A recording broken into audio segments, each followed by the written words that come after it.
Buenas noches. Un joven de 33 años murió en un trágico accidente en la carretera CA5 a la altura de la colonia Hábitat en Amarateca, aquí en el departamento de Francisco Morazán. Es el 13º muerto en accidentes viales en las últimas horas en el país. La víctima fue identificada como Víctor José Alvarenga Espino, de 33 años de edad, quien se dirigía hacia la capital, donde era empleado de la Agencia de Regulación Sanitaria ARSA. Se desempeñaba como ingeniero en sistemas. Familiares llegaron al lugar desconsolados por lo sucedido. Su cuerpo fue llevado a medicina forense para su autopsia. Según investigaciones, el exceso de velocidad ocasionó la tragedia. La causa principal es el no cumplimiento de la norma. Si todos los conductores cumplieran la norma, no tendríamos tantas personas que fallecen, ¿verdad? Porque ya por las muertes, por el tema de accidentes viales, es la segunda causa de muerte en Honduras. Ya casi se convierte en una pandemia. Entonces, ese es el tema principal. Si los conductores respetamos la norma, se reduciría muchísimo. Según la Dirección Nacional de Vialidad y Transporte, a la fecha, ya son 222 muertos en 1998 accidentes, 11 muertos más en comparación a la misma fecha del año 2025. La principal causa de accidentes, el exceso de velocidad, imprudencia e ingesta de bebidas alcohólicas. Para Noticieros Hoy Mismo les informó Adalid Hernández. Por distribución de drogas capturan a 3 hermanos miembros de una banda delictiva. En Gracias, Lempira, Carlos Horto. Saludo en el estudio central. La Policía Nacional en el departamento de Lempira en las últimas horas reporta la captura de 3 hermanos por vincularlos al delito de tráfico de drogas. Wendy Molina es la portavoz de la policía y le presenciamos. Han detenido en las últimas horas a 3 hermanos del municipio de Valladolid, Lempira, quien pertenecían a una banda denominada Los Monjes. Estos ciudadanos se les decomisa 3 armas de fuego, 2 fusiles y una arma tipo revólver, y también se les decomisa más de 50 envoltorios plásticos conteniendo en su interior hierba seca, supuesta marihuana. Bueno, estos ciudadanos ya están siendo remitidos a las autoridades competentes para el procedimiento que conforme a ley. Los 3 hermanos fueron arrestados en las últimas horas en el fronterizo municipio de Valladolid, en el departamento de Lempira. Es nuestro contacto informativo a esta hora de la noche. Retorno con usted al estudio central de los noticieros Hoy Mismo, emisión estelar. Detienen a mujer que intentaba ingresar droga al centro penal de Ilama, Santa Bárbara. Ahí está Alexis Gutiérrez. Buenas noches, licenciado Edgardo Melgar, un gusto saludarle. Sobre la captura de una fémina que intentó ingresar supuesta droga al centro penitenciario de Ilama, Santa Bárbara, se refiere a continuación la subinspectora Chicas, portavoz de la Policía Nacional.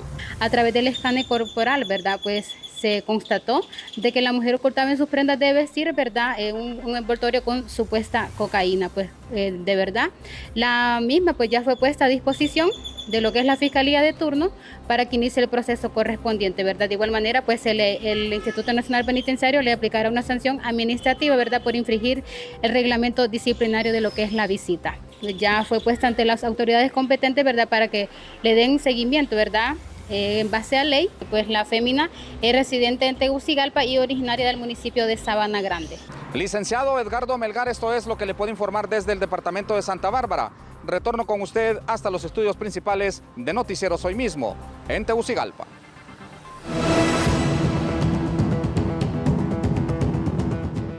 Vendedores ambulantes del Paseo Liquidámbar llegaron a un acuerdo con autoridades de la alcaldía capitalina para desalojar la plaza, que hoy permanece con presencia de la policía municipal. La alcaldía municipal realiza un proyecto de mitigación ante riesgo de inundaciones y deslizamientos en el sector conocido como La Isla, cercanías de la colonia Izaguirre de la capital.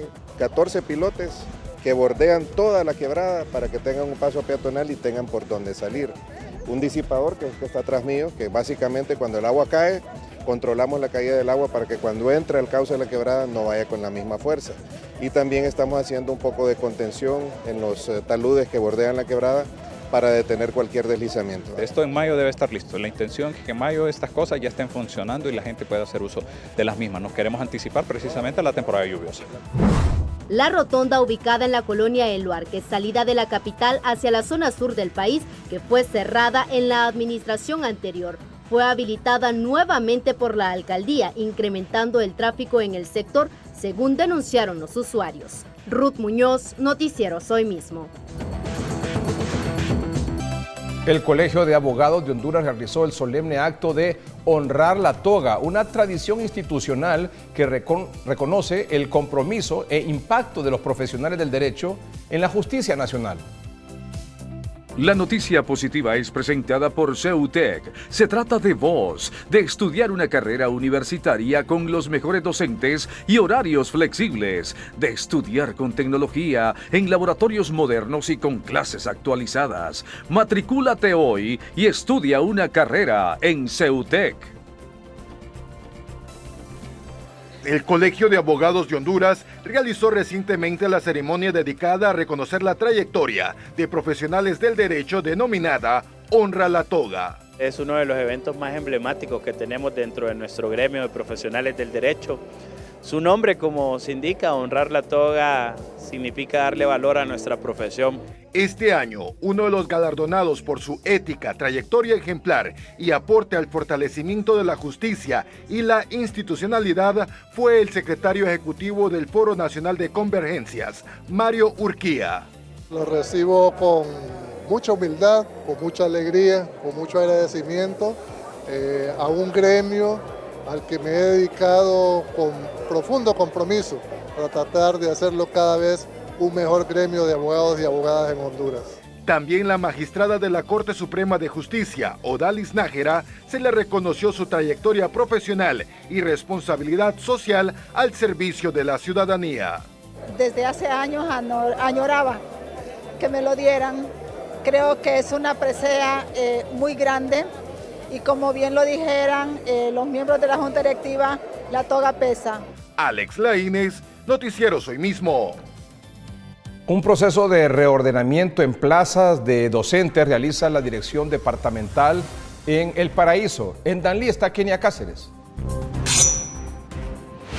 Buenas noches, licenciado Melgar, y a todo el teleauditorio de Noticieros Hoy Mismo. La Dirección Departamental de Educación del Paraíso ha girado las instrucciones para que aquellos docentes que están presados en centros educativos retornen a sus escuelas. Escuchemos a Ramón Barahona, quien es el director departamental de Educación en El Paraíso. Se giró un oficio donde cada docente debe regresar a su lugar según nombramiento en el acuerdo, ¿verdad? Y es para hacernos un panorama más amplio y ver las necesidades de docentes reales en los centros educativos y así nosotros comenzar a organizarnos. Lo que es salud y lo que es seguridad lo estamos resolviendo en el momento, ¿verdad? Porque son prioridades para nosotros, siempre y cuando ambos casos sean justificados, ya con documentos y todo lo que sea legal, ¿verdad? En cámaras de Lilian Zúñiga, yo retorno con usted a estudios principales. Toma posesión de su nuevo cargo el nuevo director municipal de educación de Ciguatepeque, Omar Valenzuela. Muy buenas noches, licenciado Edgardo Melgar, un placer poderle saludar desde la ciudad de Ciguatepeque. Más temprano hemos abordado al licenciado Lenín Pereira, quien asume como nuevo director municipal de educación, que dice que tiene como retos ordenar un poco lo que es la situación en cuanto a los docentes de los diferentes centros educativos. Lo escuchamos a continuación. Logramos hacer una radiografía completa de cómo está la situación educativa en el municipio de Ciguatepeque.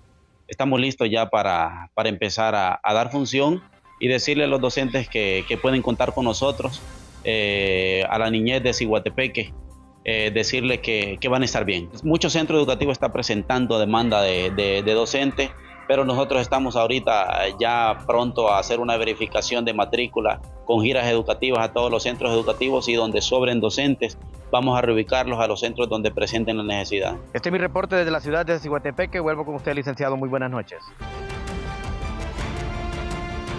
Esta es la declaración del Fondo Monetario Internacional para Honduras.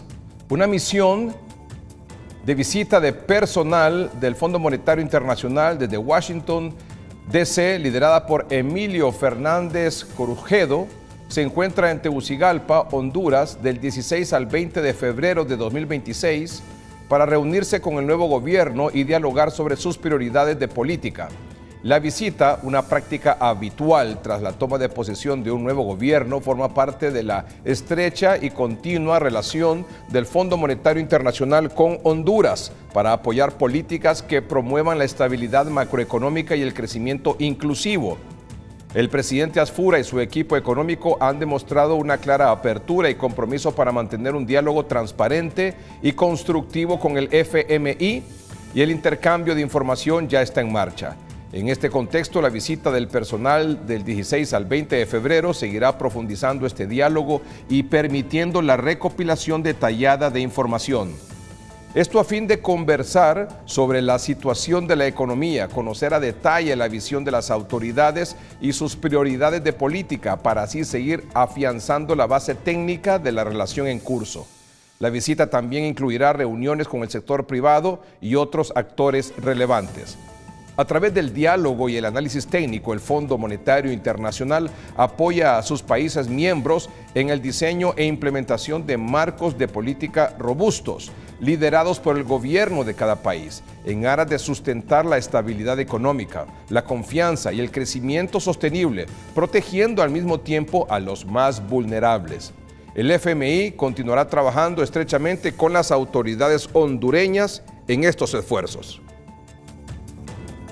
Hemos sostenido un primer encuentro con el propósito de establecer un diálogo inicial entre el gabinete económico del gobierno del presidente Asfura y avanzar en un intercambio técnico sobre temas de interés económico y también financiero. En los próximos días, la misión del Fondo Monetario Internacional sostendrá reuniones de trabajo diversas en nuestro país con distintas instituciones públicas y también instituciones privadas. Entre ellas está la AIBA, el COEP, la Embajada Americana, la ASJ, así como con equipos técnicos vinculados en áreas fiscales y técnicas, financieras, energéticas y tributarias del sector social.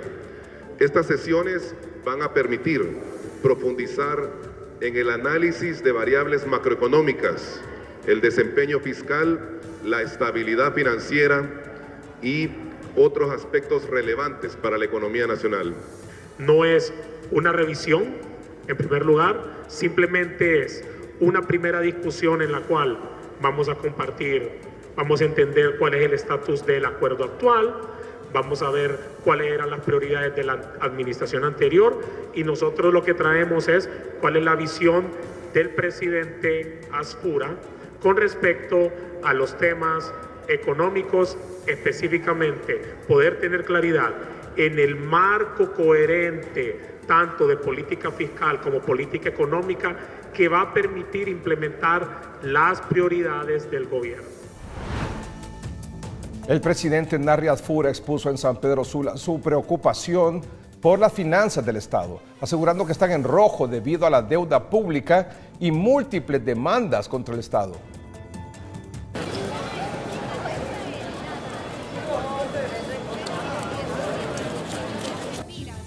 Juan José, muchísimas gracias. No solo eso, sino que estamos en rojo con muchos F-01 que fueron cargados y que ahora necesitamos ver cómo los cumplimos, alrededor de 17.000 millones que debemos de hacer, honrarlos como Estado. No ver para atrás, porque esto no es para ponerse a llorar y quejarse. Y no estoy acostumbrado a eso, es ver para adelante y ver cómo vamos a resolver.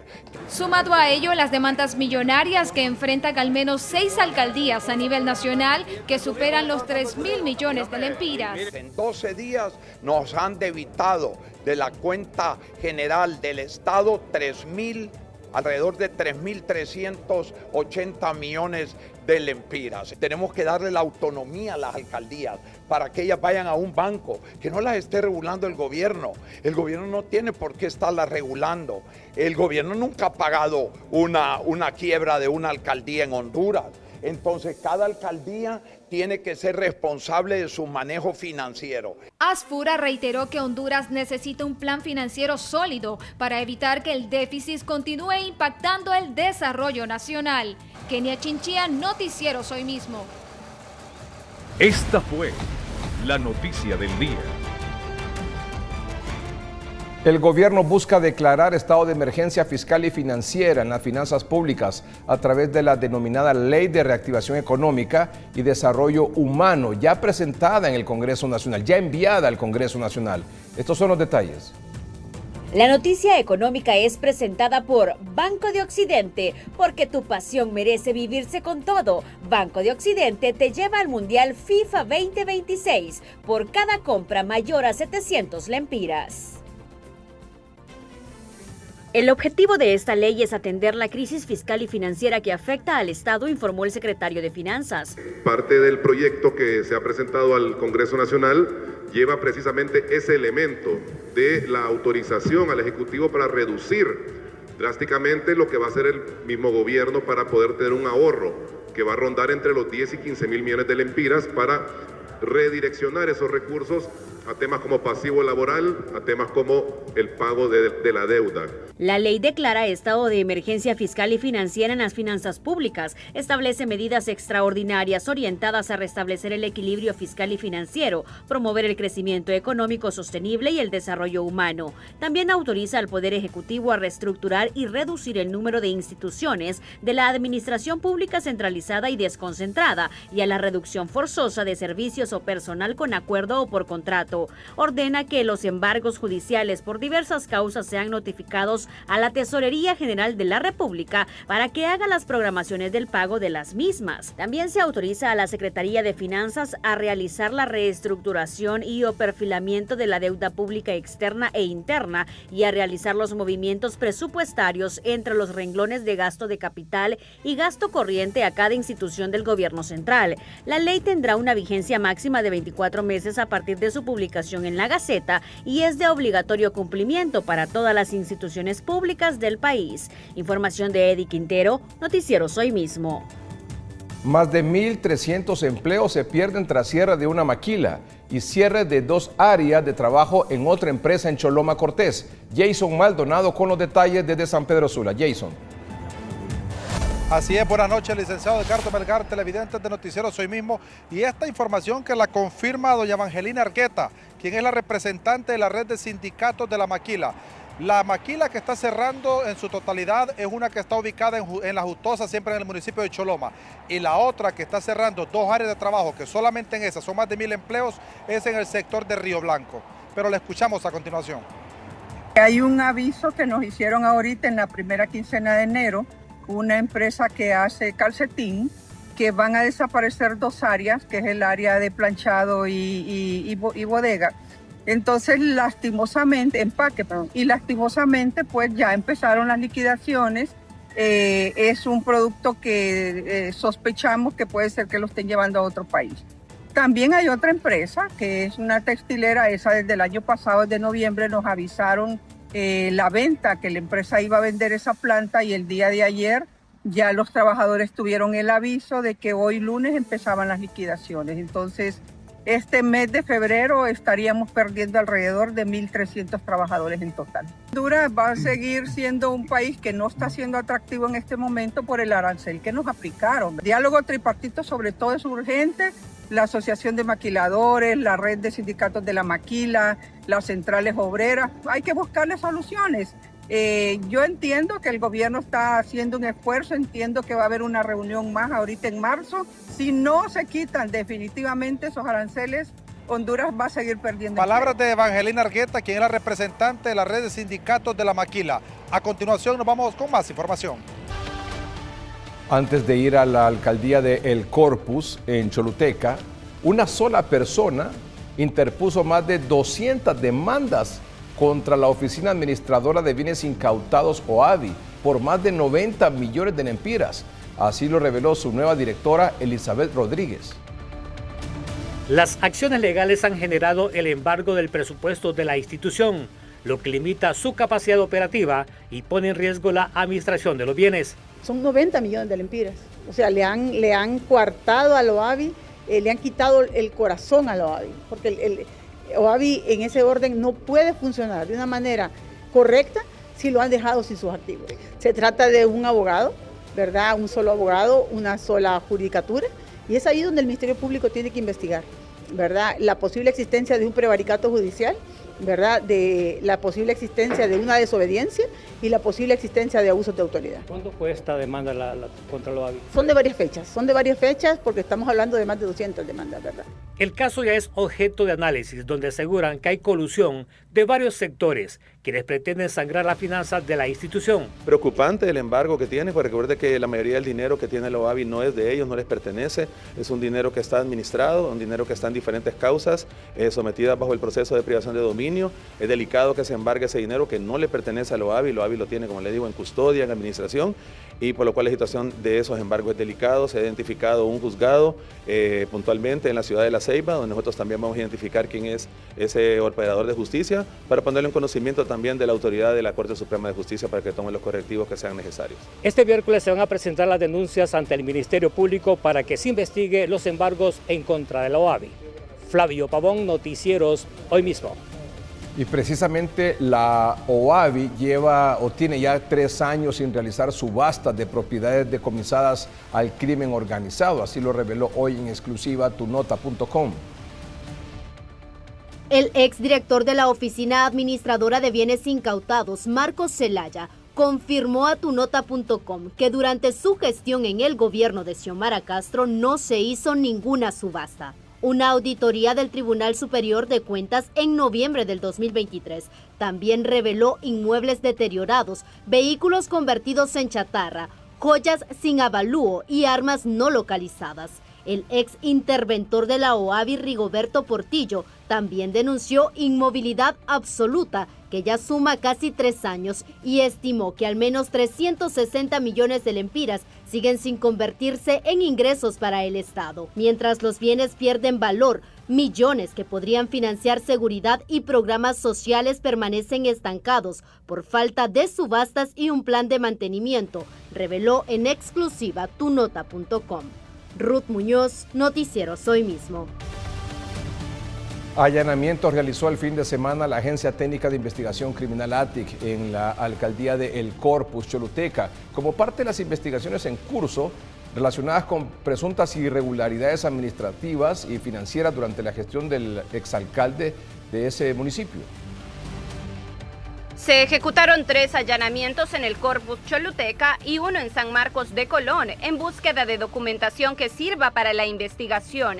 En la vivienda de la excontadora de El Corpus se encontró evidencia que está siendo indagada. Se encontró toda la documentación que tiene que ver con la administración de la alcaldía del Corpus Choluteca desde el año 2014 hasta el año 2025, algo que no entienden los fiscales del por qué estaba en una casa particular, quién lo autorizó y con qué propósito quisieron sacar toda esta documentación administrativa. El exalcalde Luis Andrés Rueda y la excontadora Dania Marilei Alvarenga de El Corpus Choluteca fueron requeridos por las autoridades para hacerles consultas y se preparan posibles requerimientos fiscales. El exalcalde y la exadministradora están requeridos, se está preparando el requerimiento fiscal. Sería muy prematuro en este momento poder determinar qué delitos se les podría imputar a las personas que se encuentren responsables, pero ya una vez que se presente el requerimiento fiscal se va a poder establecer esto. La operación forma parte de las diligencias dirigidas a esclarecer los hechos que motivaron a un embargo judicial por un monto de más de 63 millones de lempiras contra la municipalidad de El Corpus Choluteca, derivado de demandas laborales y otras obligaciones pendientes de administraciones anteriores. Francis Espinal, Noticieros Hoy Mismo. El presidente Narri Afura fue consultado sobre juicios políticos promovidos en el Congreso Nacional por algunos diputados y algunos sectores también dentro del gobierno, como la designada presidencial María Antonieta ha afirmado en no pocas oportunidades que se debe realizar un juicio político para quienes atentaron o pusieron en vilo el proceso electoral en 2025. Bueno, Afura dijo, se debe respetar la independencia de poderes y serán los diputados quienes sigan los procedimientos. Presidente, en el Congreso Nacional ya se habla de juicios políticos para exfuncionarios del gobierno anterior, entre ellos el fiscal general. ¿Qué decir al respecto? Miren, en primer lugar, hay que respetar la independencia de poderes. El Congreso está haciendo, si eso está sucediendo, ellos saben legalmente y los procedimientos o lo que puede dar la ley en Honduras. Pero yo les voy a decir una cosa, vivimos tiempos difíciles de la democracia, que no fue justo para el pueblo hondureño realmente lo que se sufrió del 30 de noviembre al 27 de enero. Entonces, que Dios los ilumine en el Congreso a tomar las mejores decisiones y que pueda hacer lo mejor para Honduras y para el respeto de la democracia. En su homilía dominical de ayer, el cardenal Óscar Andrés Rodríguez dijo que en 2026 necesita, sí, en efecto, reconciliación, paz, perdón, pero con justicia. Si queremos algo nuevo en este año 2026, necesitamos que haya reconciliación, que haya paz y que haya perdón, pero que haya justicia, porque perdón no quiere decir tapen, pongan debajo de la alfombra todo lo negativo y ya se acabó. No, la injusticia tiene que ser reparada y los mandamientos de la ley de Dios son claros. Y el ladrón, para obtener el perdón, tiene que devolver lo robado. Si no, están engañando su conciencia.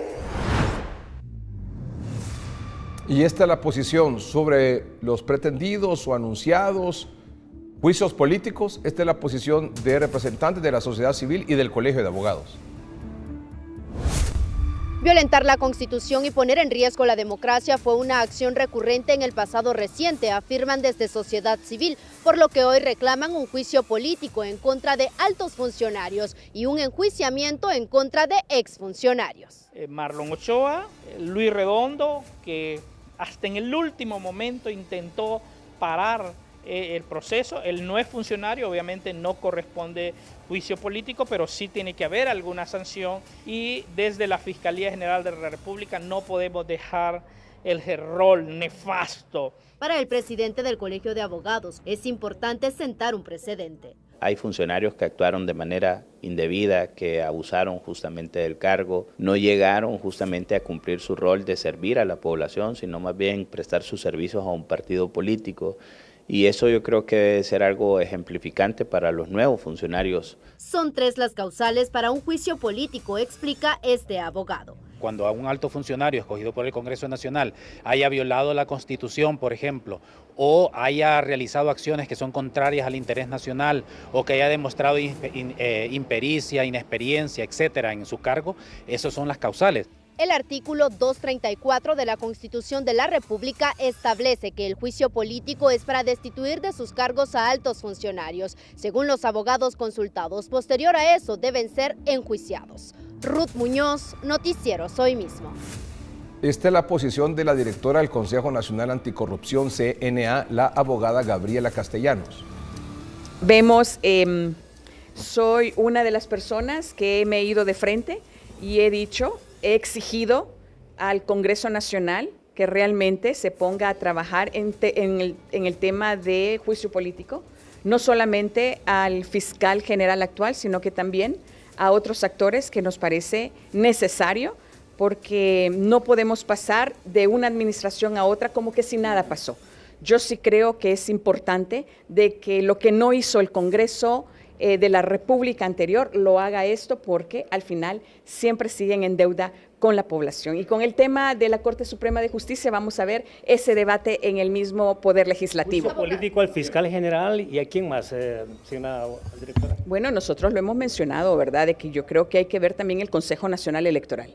Y creo que ustedes saben a quién me refiero, al señor Marlon Ochoa, persona que realmente puso en precaria la democracia de este país y sobre todo el proceso electoral. A través de un comunicado, la presidenta de la Corte Suprema de Justicia, Rebeca Raquel Obando, solicita al Congreso Nacional suspender la aprobación definitiva a las posibles reformas a la carrera judicial que limitaría facultades administrativas a la presidencia del Poder Judicial, porque según la presidenta de la Corte Suprema de Justicia, pondría en riesgo la independencia de ese poder del Estado. El dictamen habla de devolver facultades al Pleno. Sin embargo, esa redacción genera ambigüedad sobre competencias, niveles de decisión y responsabilidades en el funcionamiento del Poder Judicial. Una reforma de esta naturaleza afectaría gravemente las funciones administrativas y jurisdiccionales, ya que los magistrados integran la sala civil, constitucional, penal y laboral contencioso administrativo.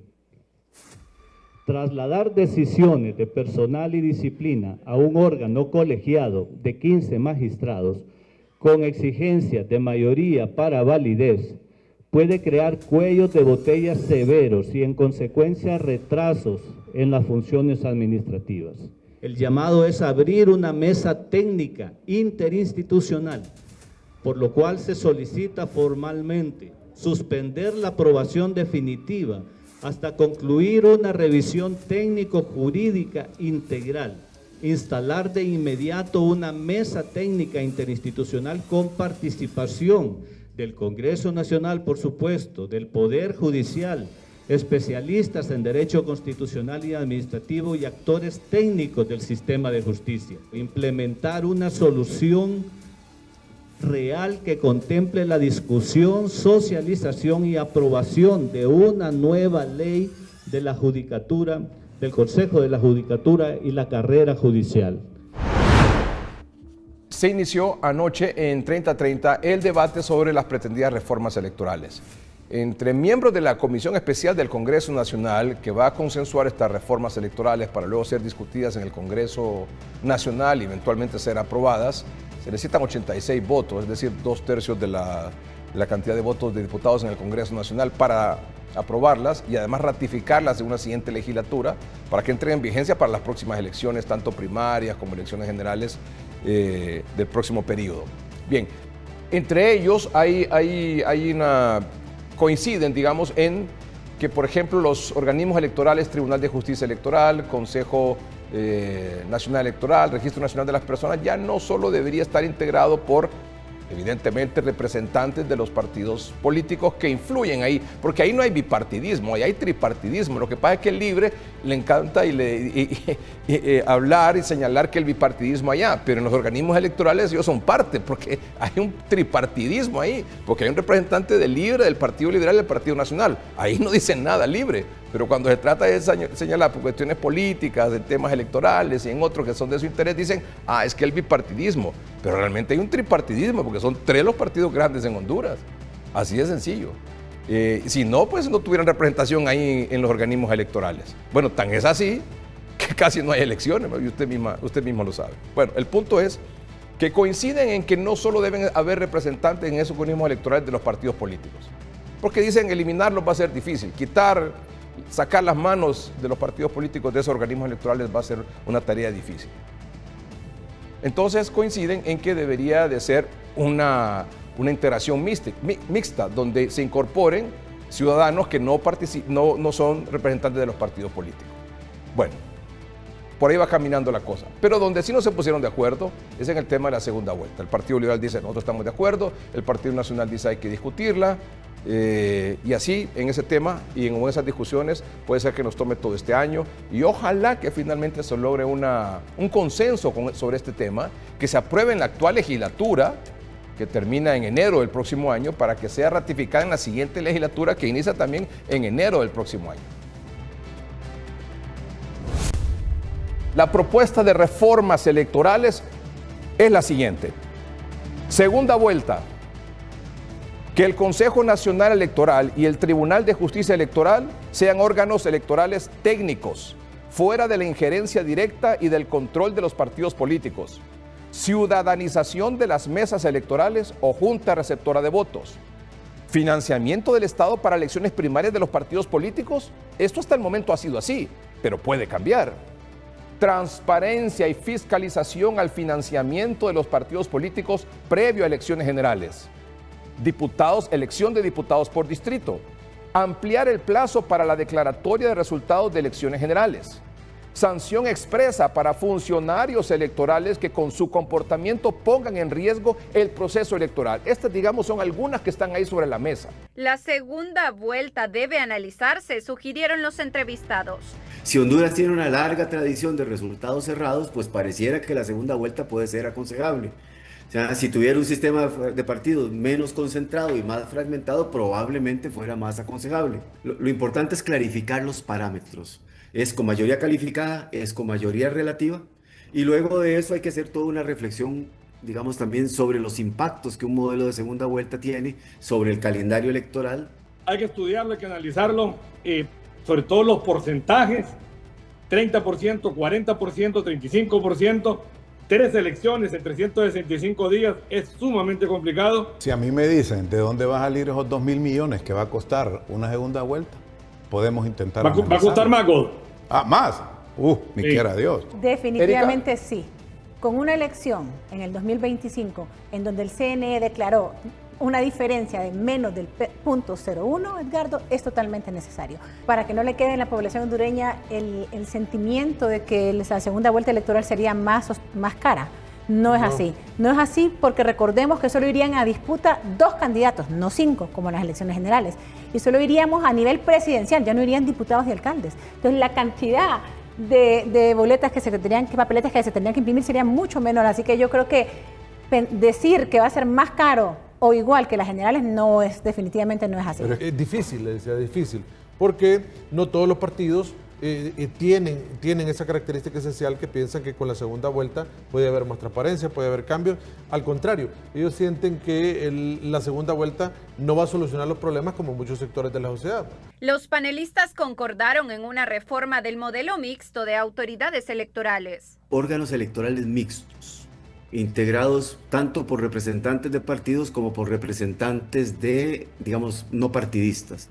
Es el caso, por ejemplo, del Instituto Nacional Electoral de México, en donde tenemos los consejeros ciudadanos que tienen voz y voto, y luego hay consejeros representantes de partidos políticos que participan de las sesiones del Consejo General del INE, pero únicamente con voz.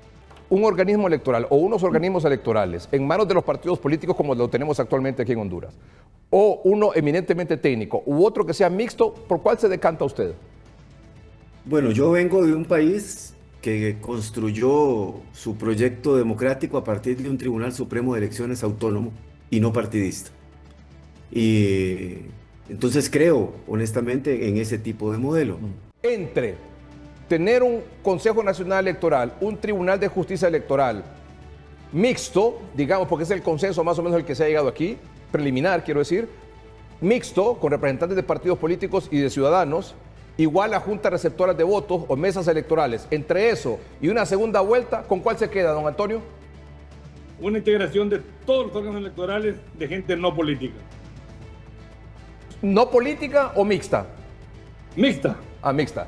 Don Godofredo, ¿con cuál se queda? Junta receptora de votación mixta. Integración del Consejo Nacional Electoral mixto. En cuanto al Tribunal de Justicia Electoral, yo propugno porque se cierre, porque no podemos estar financiando 4 años ese organismo, que más que todo entre en acción y que se le pueden ver resultados, si es que se le puede llamar así, solo en época electoral. ¿Con cuál se queda? ¿Órganos técnicos, ciudadanización de las mesas electorales o segunda vuelta? Ambas, porque se puede y porque tenemos una obligación moral de restablecer la confianza del pueblo hondureño. ¿Don Kenneth?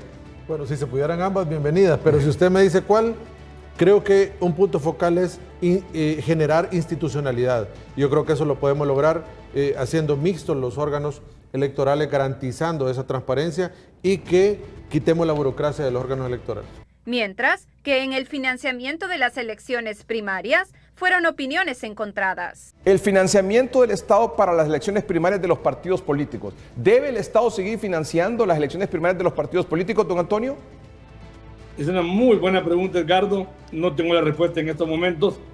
Pareciera que es una carga para el Estado, que solo los que vamos a elecciones primarias, que somos tal vez el 50% de la población, el otro 50% no participa, porque no es ni nacionalista, ni liberal, ni libre, y que esos recursos pueden ser destinados para salud o para educación. La mayoría de la gente le dice que no, pero usted tiene que hacer una valoración si eso le abona a la democracia o le perjudica a la democracia? ¿Su respuesta? Hay que analizarlo. Sí. Esto compensaría el tema del balotaje o de una segunda vuelta electoral con el costo. Usted dice, bueno, podemos ver si podemos eliminar ese presupuesto del Estado para las elecciones primarias y utilizarlo mejor para una segunda vuelta, en el caso que fuera necesaria. De acuerdo, pero tiene razón el diputado Antonio Rivera, trae también sus peros. Claro. Y uno de los peros es que lo que sucede es que las personas ponen de dedo, y aquel que tenga mayor liderazgo o mayor poder político pone... Ya sin elecciones primarias, entonces en asamblea se ponen, estos van a ser los candidatos a diputados. Se vuelven menos democráticos. Sí. Absolutamente no. Y ese es un clamor generalizado del pueblo hondureño. Si quiénes son los interesados en tener el candidato presidencial a corporaciones municipales y a diputados, no son los partidos políticos. Entonces que ellos se costeen, que ellos se financien. Si ellos lo quieren hacer de dedo, es asunto de ellos. Si quieren hacer internas, que las financien. Si aquí todos vemos las campañas multimillonarias que se dan en este país para la general, si se gastan hasta 1.000 millones en una campaña de candidato presidencial o a las alcaldías, hasta 1.000 millones cuestan esas campañas. A diputados, cualquier campaña le vale 5 o 10 millones de lempiras. ¿Cómo es que no se pueden financiar el proceso primario? Para octubre de este año esperan tener un consenso de las reformas electorales para discutirlas en el Congreso Nacional, aseguró el presidente de la Comisión de Reformas Electorales. Francis Espinal, Noticieros Hoy Mismo. Un joven motociclista falleció luego de que un guardia de seguridad le disparó frente a un centro comercial ubicado en el Boulevard Morazán, aquí en la capital. De acuerdo con versiones preliminares, el joven, identificado como Kevin Joel Valle Torres, tenía su motocicleta presuntamente mal estacionada. Tras un reclamo del guardia, se habría producido un altercado, momento en el que el vigilante sacó un arma de fuego y le disparó, lo que le causó la muerte de manera inmediata. Las autoridades se presentaron a la escena para acordonar el área, recabar evidencias y el guardia está detenido. Después de una masiva acumulación de sargazo, que rápido fue limpiado en la zona de Roatán, ahora le ocurrió este fin de semana a Utila, pero también ya las actividades marítimas y los centros turísticos funcionan con normalidad. Imágenes aéreas mostraban ayer la cantidad de sargazo en las playas de Utila, pero ya las actividades turísticas hoy se desarrollan con normalidad. Teniendo las playas de Utila ya habilitadas para las visitas de nuestros turistas, sepan de que las playas sí recibimos un gran impacto de sargazo como todos los años, pero rápidamente hemos hecho limpieza y las playas están habilitadas. Autoridades trabajan en conjunto con expertos y empresarios para la prevención y control. Realmente el tema es adaptabilidad al cambio y la adaptabilidad al cambio climático simplemente tiene que ser con la prevención. La habilitación de temas de sitios turísticos tiene que ser con temas de control, donde antes de que llegue, como en este caso, cuando lleguen cantidades pequeñas, logran empezarse a quitar y a limpiar y esperar también de controlar a nivel de aguas, no de tierra, el manejo del sargazo. El sargazo es una macroalga que puede alcanzar hasta 4 metros de longitud. En mar abierto aporta oxígeno y sirve de hábitat para tortugas y peces, de acuerdo con la NASA. No obstante, en exceso cerca de la costa sofoca corales y praderas marinas, además de liberar gases con olor desagradable. Francis Espinal, Noticieros Hoy Mismo. Francisco Zúñiga con el pronóstico del tiempo. Francisco.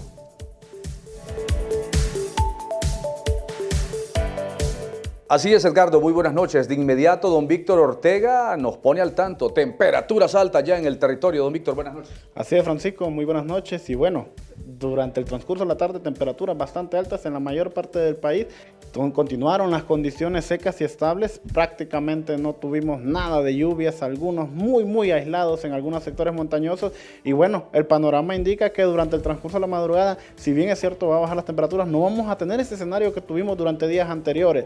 Vamos cada vez teniendo mañanas más cálidas y bueno, en la tarde sobre todo, durante el transcurso de mañana también a subir esas temperaturas. Acostumbrarnos a temperaturas. Tegucigalpa ya enfrentó 30 y fracción de grados, ¿no? Sí, hoy alcanzó 31 31 grados y bueno, las condiciones apuntan a que ese escenario se va a ir repitiendo durante los próximos días, prácticamente sin nubosidad, mucho sol y bueno, mantenerse protegido sobre todo a las horas pico donde tenemos esa mayor cantidad de radiación solar. Gracias, muy gentil don Víctor Ortega. Edgardo, así está el territorio hondureño con ascenso de temperaturas a diario. Retorno contigo, Edgardo, buenas noches.